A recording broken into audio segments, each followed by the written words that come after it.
My picks for the best shore excursions in Cozumel, Mexico.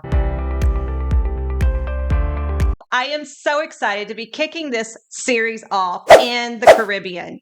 In this video, I'm going to share with you 3 of my picks for best shore excursions that you can do when visiting Cozumel, Mexico. Don't forget to stay to the end because I'm going to share something with you that you want to make sure you avoid. Cozumel, Mexico is a very popular Caribbean cruise port.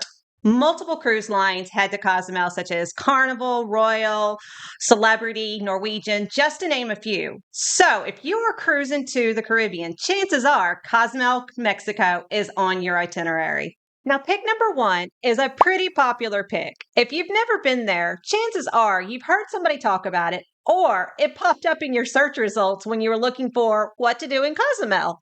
And that is Mr. Sanchos Beach. Mr. Sanchos is a beach club that you can purchase an all-inclusive day pass. Check with your cruise line to see if they offer any Mr. Sanchos shore excursions.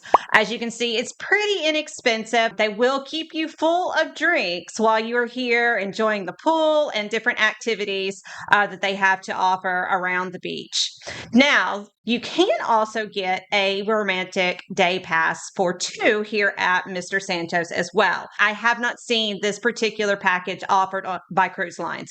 You can only purchase this package from what I have seen through a private entity. Now, I will link this in the description below so that you can check it out. It is a $260 package. Obviously, that pricing is subject to change, but it is an all-inclusive day pass where you get a cabana, lunch, and drinks to enjoy the beach. Pick number 2 is Standup paddle and snorkeling shore excursion. Now, as you can see, this particular shore excursion is offered through Carnival, but snorkeling is a very popular activity in Cozumel. This particular shore excursion is very similar to some other shore excursions I saw on Celebrity, Royal Caribbean, but you can definitely find snorkeling of some kind on all cruise lines if you're not cruising with Carnival. All prices vary and they are all subject to change. As you see, Carnival offers theirs at $60 a person.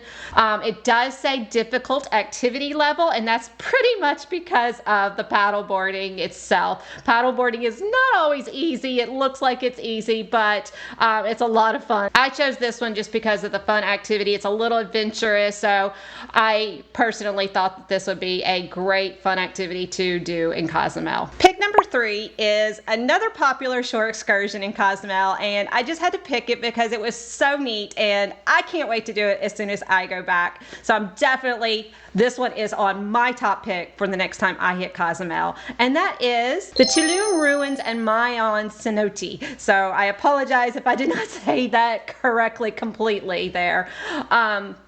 But this is, as you see on the Royal Caribbean's website, all of the cruise lines offer something very similar to this. This is just a package deal with Royal Caribbean getting to see the ruins and the cenote. Getting to see the ruins in Cozumel is a very popular excursion. Now, this particular one for Royal Caribbean, as you see here, is a 9-hour excursion. So you have plenty of time to go and see the ruins and then relax and do a little swimming in the cenote. And then you want to make sure that you have like some slip resistant shoes as well.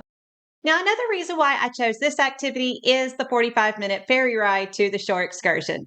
Now, some shore excursions will pick you up at the port via bus or ferry, and I just much prefer being on a boat regardless of what size it is. So that's why I chose this particular shore excursion as well. I enjoyed the idea of the ferry ride. Now, it does come with a caution.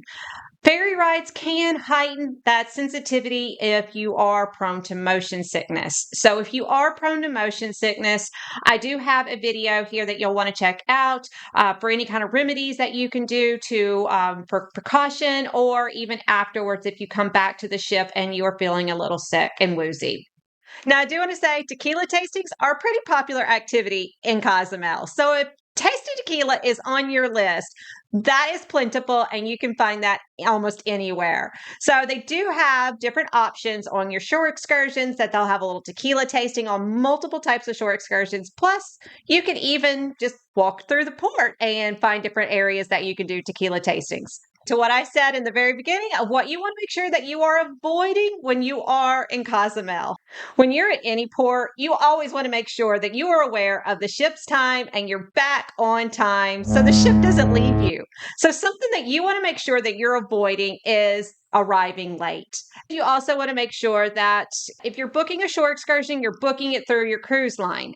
Now, I know I told you could book Mr. Sanchos and any of these shore excursions I shared with you today through a private entity, and that is great and fine. You can take a taxi and you can book it yourself, but you want to make sure that you are keeping track of the ship's time and you're getting back on time. If you book a shore excursion through someone else, a private entity, the ship does not have to wait for you if you get back late.